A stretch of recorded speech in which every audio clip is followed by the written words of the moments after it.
Spiritual Living Center of Atlanta. I'm Penelope Williams, and I'm with you today regarding a message of hope for you and for me, as it's relevant always, isn't it? It's relevant to always lean in for the moment of hope and understanding, greater understanding and greater awareness.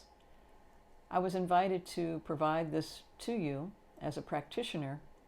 And my message today is not only about hope, it's about connection and evaluating my connection with myself and with my community, and how am I connecting. And I wanted to offer you my personal experience and then to provide a resource, a tool that I'm using today. One is, you'll see this apple here.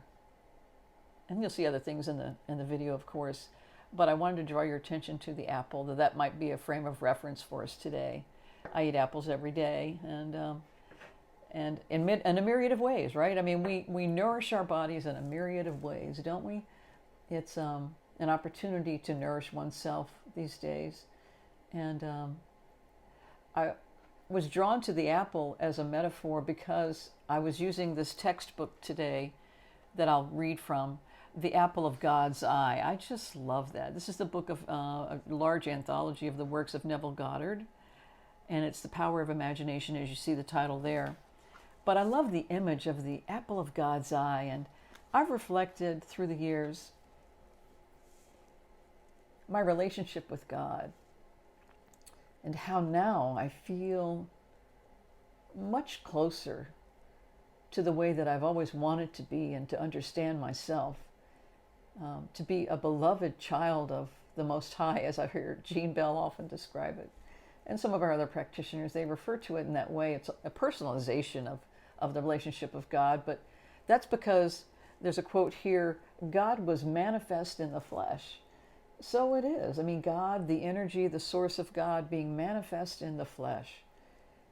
And this specific chapter, Awakened Imagination, this is during the time of Advent, so it pertains to that, but it starts off, or actually inside the text it says, it references numerous biblical readings, but it says Advent is unveiling the mystery of your being. So as you recall, Advent being the time of the holy moment, as we're reflecting on the Christ being coming alive inside us. If you'll practice the art of revision, art, not chastisement, not denouncing one's lack of purity or the lack of, I guess what I was thinking was, I was just speaking with a friend earlier and she was kind of berating herself about something she kind of wanted to get rid of. But rather than getting rid of parts of ourselves, it's more about the art of revision, the art of revising one's understanding of oneself, isn't it? The art of revision by a life lived according to the wise, imaginative use of your inner speech and your inner actions.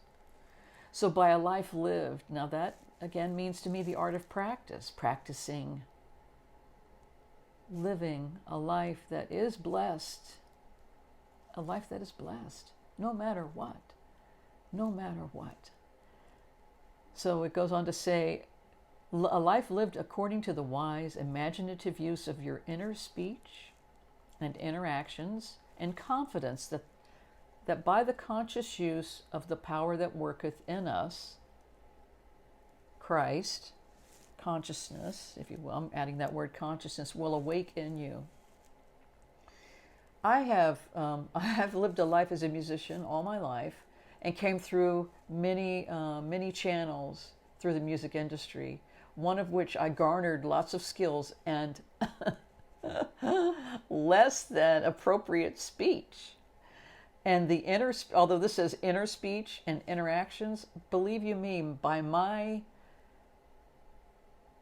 willingness to change, my willingness to better understand God's will in my life. That's the imaginative use of, I was referencing outer speech, but it's inner speech as well. And not just outer actions, but interactions, not just behavior, but interactions. In confidence that the conscious use of the power that worketh in us, Christ will awake in you and in me. If you will believe it, trust it. If you will believe it and trust it and act upon it, Christ will awaken you. This is Advent. So that's the work of Neville Goddard, and I want us to go into treatment now with that in mind. So if you want to gently close your eyes and trust me to be with you for a few minutes more. The exhale is so important, isn't it? Just exhale, breathing in again, and exhale. Together we breathe in again. Exhale. Just relax your posture if it's not already done so. You may glance up at any time, and your eyes may be closed at any time as well. Father, Mother God, all that is, that without even being spoken, you hear my heart. I join with you in this moment with the assuredness that I am loved. I am love. I am.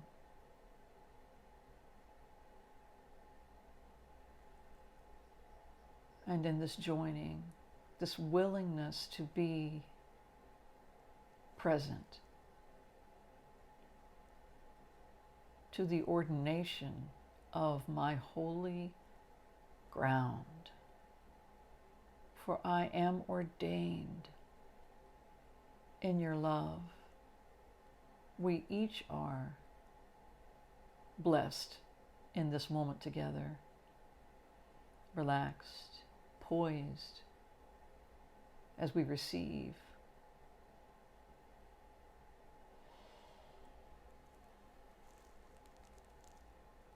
Greater understanding, greater awareness. The posture of willingness, the posture of surrender is so vital.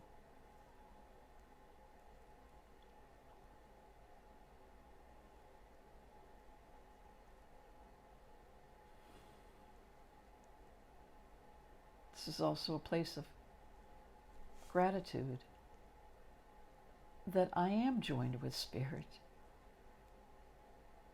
All the work, all the readings, I have aligned myself with God all these many years. I am assured. I walk in assurance that God is blessing me and my brothers and sisters in this sacred journey together. There's never been a better time to know I am loved. There's never been a better day to know I am blessed.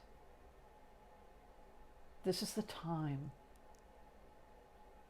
We are the ones to live in community, to assist one another,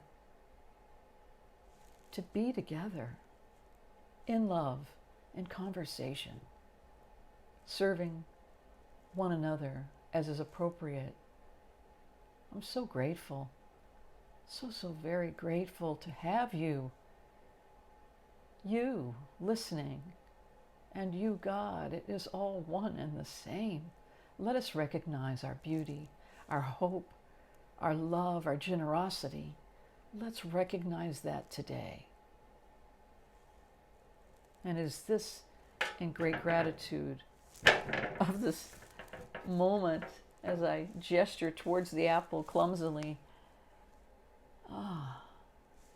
The apple of God's eye, as Neville Goddard spoke, the apple of God's eye.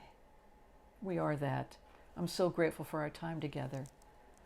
Let's conclude this time Just another cleansing breath in. Release this prayer with great gratitude.